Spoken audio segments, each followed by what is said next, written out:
Hello everyone, কি অবস্থা সবার? মৎস্য অধিদপ্তর হ্যাচারি টেকনিশিয়ান, এটার পোস্ট গ্রেড ছিল হচ্ছে 16। যেহেতু টেকনিশিয়ান 16, তাই হ্যাচারি টেকনিশিয়ান হলে 16ই থাকে। আচ্ছা, গণিত প্রশ্নের সলিউশন করি। এখানে প্রথমে বলছে যে কার্প জাতীয় মাছের পুকুরে কাতলা, রুই এবং মৃগেল মাছের পোনা মজুদ গণিতের অনুপাত দেওয়া আছে 4:4:2 এবং মজুদ ঘনত্ব প্রতি একরে 4000টি হলে 1 একর এর একটি পুকুরের জন্য প্রয়োজনীয় কাতলা, রুই এবং মৃগেল মাছের পূর্ণসংখ্যা বের করতে বলছে। আচ্ছা, তাহলে আমরা লিখি যে দেওয়া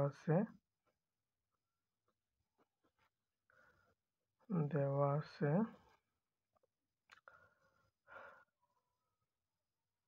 শর্টকাট করে লিখি যে কাতলা, রুই, মৃগেল, এটা শুধু লিখি যে অনুপাত দেওয়া আছে, অনুপাত ইকুয়াল 4:4:2। তাহলে কি করে এখন নেক্সট কাজ হচ্ছে অনুপাতের যোগফল বের করতে হবে। অতএব অনুপাত তিনটির যোগফল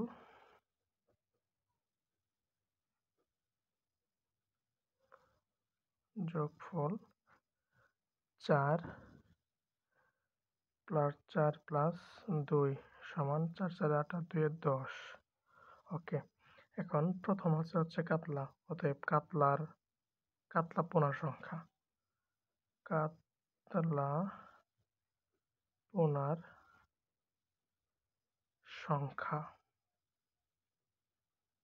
সমান 4000, তো সম্পূর্ণই আছে। 4000 এর কাতলার অনুপাত কত? 4 আর মোট হচ্ছে 10। তাহলে 10 দিয়ে আমি যদি এটা ভাগ করি তাহলে হবে 400। 4000-এ 400 হবে আর ইন্টু 4 মানে হচ্ছে কি 4×4 = 1600। আর এখানে তো ক্যালকুলেটর থাকবে না, আমাদের সব বুঝে বুঝে করতে হবে। 400 × 4 = 1600। 1600টি কি পোনা আছে কাতলা মাছ। একইভাবে আমরা বের করতে পারি বাকিদের। রুইয়ের পোনার সংখ্যা 4000 এর রুইয়ের অনুপাত কত? 4 ভাগ হচ্ছে 10। তাহলে কিভাবে এটা 1600 বের হবে, 1600টি। এবং তৃতীয় আছে হচ্ছে মৃগেল। তাহলে মৃগেল বের করি। মৃগেল পোনার সংখ্যা সমান 4000 এর কত দেওয়া আছে? অনুপাত 2/10। তাহলে দেখেন একটা জিনিস ইজিলি হয়ে যায়, যেহেতু অনুপাত এখানে 4 দেওয়া ছিল 1600, তাহলে এটার 800 হয়ে যাবে। শেষ। এই বুঝে জিনিস আমাদের ব্রেন খাটাতে হয়। তাহলে কি বের হয়ে গেল তো? না। তাহলে উত্তরটা হচ্ছে যে আপনার লাস্টে লিখে দেবেন, কারণ কোনো স্যার মানে উত্তরটা চাই যে উত্তরটা লেখে না, এখানে নাম্বার কাটে দেয়। আর ওইখানে যারা পরীক্ষা দেয় এই 2-1টা নাম্বার ইম্পর্টেন্ট থাকে। তাহলে লিখে দিবেন যে কাতলা, রুই ও মৃগেল মাছের পোনার সংখ্যা হচ্ছে এই যে 1600, 1600 এবং 800। ওকে, পরের প্রশ্নে আমরা যাই। আচ্ছা, পরের প্রশ্ন বলছে যে পুকুর প্রস্তুতের সময় প্রতি শতাংশ পুকুরে 1 কেজি হারে চুন প্রয়োগ করা হলো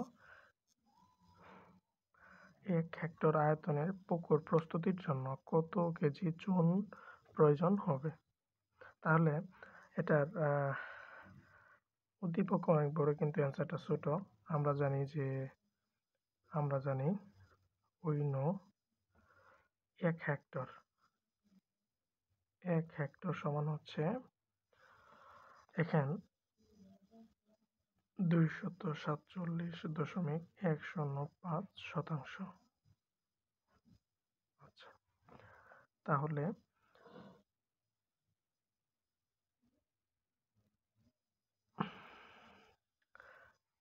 1 শতাংশে লাগে এত, আর মূল সম্পূর্ণতা লাগে কত? এত মানে 247.105 শতাংশ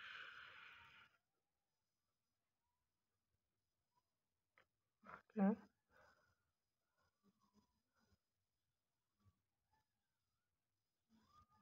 1 কেজি। অতএব 247.105 শতাংশে লাগে 1 গুণন 247.105। তাহলে 1 দিয়ে যা গুণ করবো ওইটাই হয়ে যাবে না, 105 কেজি। ওকে, ঠিক আছে। তাহলে পরের প্রশ্নে আসি আমরা। বলছে যে কার্ভ হ্যাচারির একটি সার্কুলার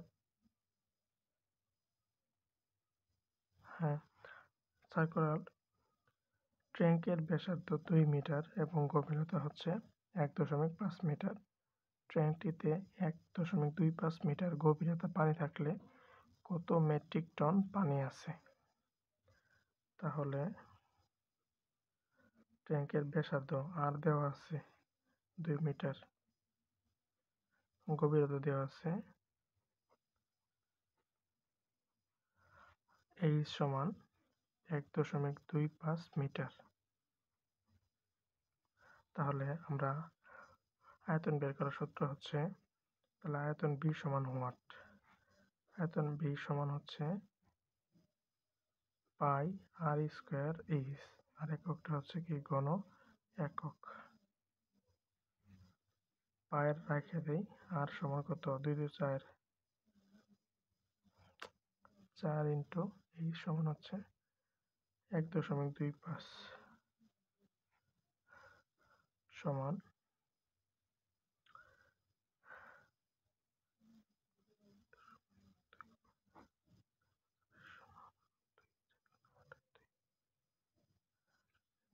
9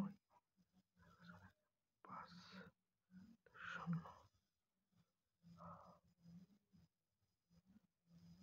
সমান হচ্ছে 5.90 পাই ঘন মিটার। এখন হচ্ছে এইটুকু রেখে দিলেও হবে, যেহেতু এখানে ক্যালকুলেটর ব্যবহার করতে দেয় না, পারে আমি এইটুকু রেখে দিই, আমি যেগুলো রেখে দিই সেটুকু রেখে দিচ্ছি। ওকে, পরের প্রশ্নে আসি আমরা। আচ্ছা, সাধারণ জ্ঞান। মুক্তিযুদ্ধের চেতনায় নির্মিত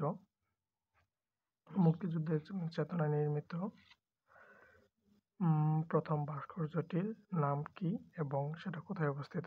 এটা হচ্ছে জাগ্রত চতুরঙ্গী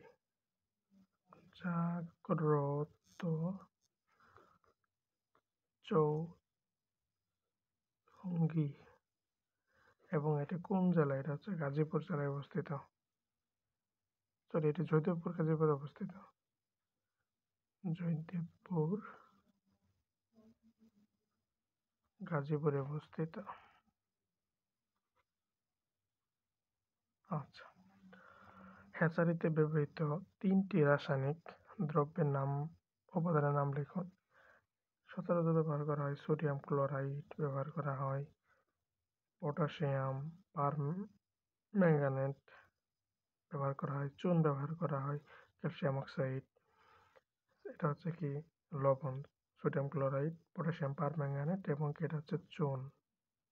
ওকে, পরের প্রশ্ন হচ্ছে, বাংলাদেশের কোন মাছ এবং কোন চিংড়ি জিআই পণ্যের স্বীকৃতি পেয়েছে? এটা হচ্ছে মাছের ভিতরে পাইছে হলো ইলিশ মাছ পাইছিল, ইলিশ মাছ। এবং কোন চিংড়ি?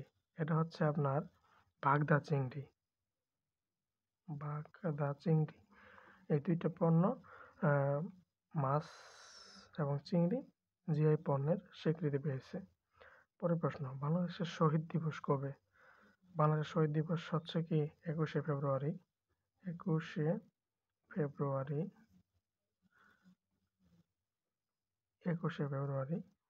এবং জাতিসংঘ কর্তৃক আন্তর্জাতিক মাতৃভাষা দিবস কত সালে স্বীকৃতি লাভ করে? এটা হচ্ছে কি 17 নভেম্বর 1999। 17 নভেম্বর 1999। পরের প্রশ্নে, মহান মুক্তিযুদ্ধের 7 জন বীর শ্রেষ্ঠের নাম লেখুন। এটা আসলে অনেকেই পারে না, আমাদের মনে থাকে না। 1 সিপাহী মুস্তফা কামাল, সিপাহী মুস্তফা কামাল।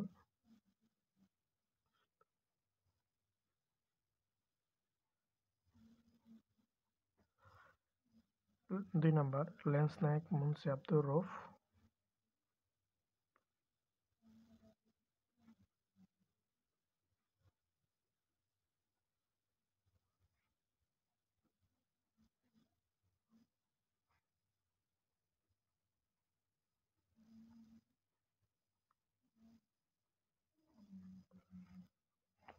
3 লেন্স নায়ক নূর মাহমুদ শেখ ও নূর মাহমুদ শেখ,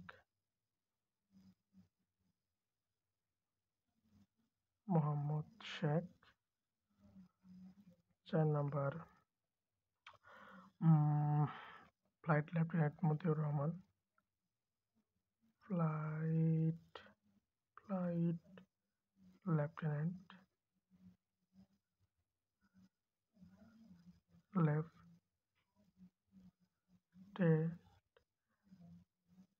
লেফটেন্যান্ট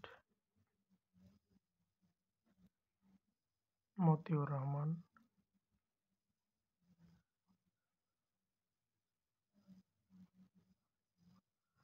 5 নাম্বার হইতেছে সিপাহী হামিদুর রহমান,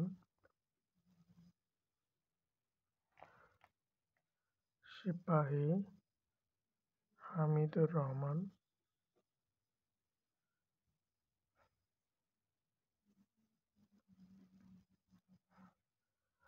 6 নাম্বার হইতেছে ক্যাপ্টেন মহিউদ্দিন জাহাঙ্গীর।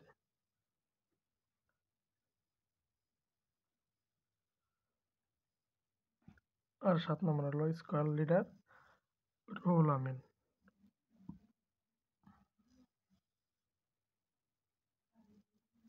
আপনাদের কাছে প্রশ্ন হইল কিছু বর্তমানে একটা বিশেষটির ছেলে কি করে অন্যের বাসায় অন্যের জমিতে কামলা দেয়, কাজ করে, ওনার নামটা, ওনার সন্তান, কার সন্তান, এটা কমেন্টে জানাবেন।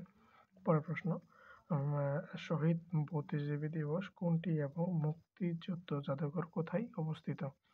আচ্ছা, বুদ্ধিজীবী দিবস হচ্ছে কি 14ই ডিসেম্বর এবং মুক্তিযুদ্ধ জাদুঘর অবস্থিত হচ্ছে ঢাকার আগারগাঁও অবস্থিত মুক্তিযুদ্ধ জাদুঘর, ঢাকার আগারগাঁও, ঢাকার আগারগাঁও। আচ্ছা, পরের প্রশ্নে আসি। বাংলাদেশের জাতীয় দিবস কোনটি?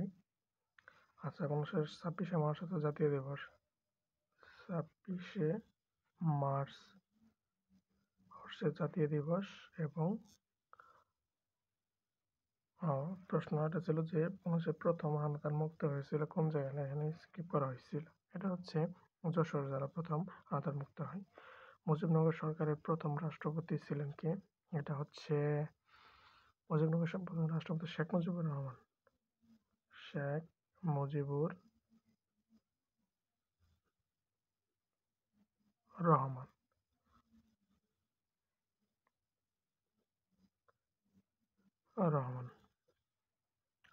এবং উপরাষ্ট্রপতি কে ছিলেন? উপরাষ্ট্রপতি ছিলেন হচ্ছে কি সৈয়দ নজরুল ইসলাম। এখানে উপরাষ্ট্রপতি কথাটা অনেকে নতুন শোনে, আমারও প্রথম হয়েছিল, ভুল লেগে আসছিলাম। এটা হচ্ছে কি অস্থায়ী রাষ্ট্রপতি অর্থাৎ উপরাষ্ট্রপতি সৈয়দ নজরুল ইসলাম। সৈয়দ নজরুল ইসলাম।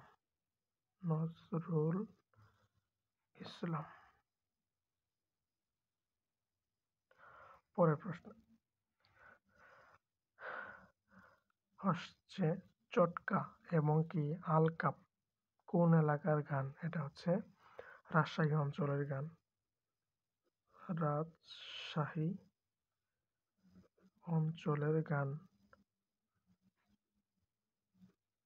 আচ্ছা, পিটুইটারি গ্ল্যান্ড সংরক্ষণের জন্য 2টি রাসায়নিক দ্রব্যের নাম লিখুন। আচ্ছা, এটা হচ্ছে কি অ্যাসিটন ও অ্যালকোহল ব্যবহার করা হয়। অ্যাসিটন অ্যাসিটন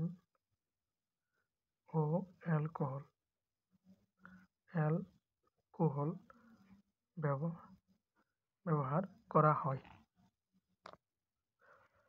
আচ্ছা, রাসায়নিক দ্রব্যের নাম লিখতে বলছে। কালি চুন, এটা হচ্ছে কি CaCi।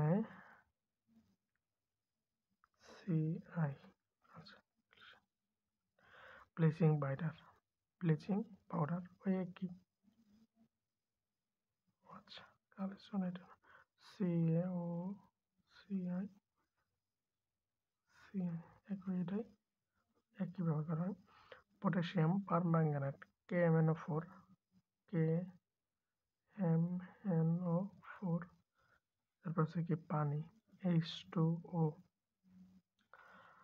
এরপর হচ্ছে কি পুনর্বরকম ppm parts per million PARTS parts per million FCR feed conversation radio CNConVer conversation radio. প্রশ্নটা বেশি কঠিন ছিল না। ধন্যবাদ সবাইকে শেষ পর্যন্ত দেখার জন্য।